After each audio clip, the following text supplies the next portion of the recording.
Right now, over 10 million children each year are affected by some sort of congenital disorder, trauma, disease, infection that stops the bones from growing to the proper length.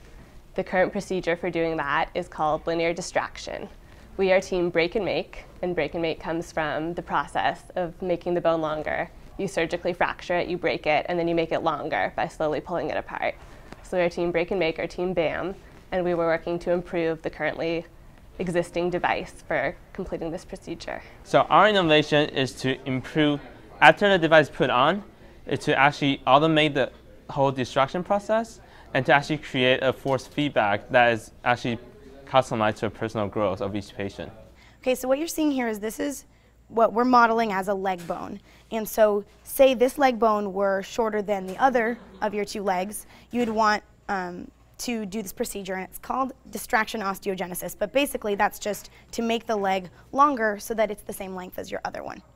So what they do now is they'll start with this bone, they'll drill these pins here into the bone like you see here. They drill them in, and then they'll put this frame and they'll attach this and this part. And that's what they have now. And they'll use a wrench to turn this, and that'll slowly separate these two pieces of the bone, and the bone grows in between, in this gap. So what we've done is we've created an automated device that uses these components that they use already, but added some extra parts to make it, to basically improve the process. So it goes faster, and it will take less time and cost less money for the patient, and for the patient's insurance and for the hospital as well. So what we have here is the original device mounted in the bone, and then we've added this part here. This is a motor, which when turned on, you can see now it's turning. So this, instead of using your hand and a screw to open this up, to stretch this and to stretch the bone, the motor is now doing that automatically.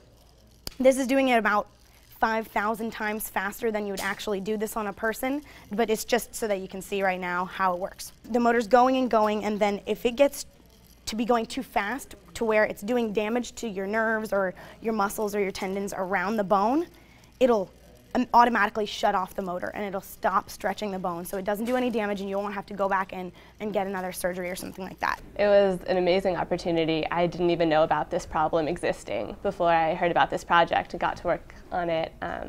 We had the opportunity to meet some patients who are undergoing limb lengthening in the process and see the device on them and talk about how it was changing their lives. We were also able to do some animal testing, and I got to learn all sorts of things about biomechanics and electrical engineering, and it really opened up a whole new aspect of what I could do with my engineering degree.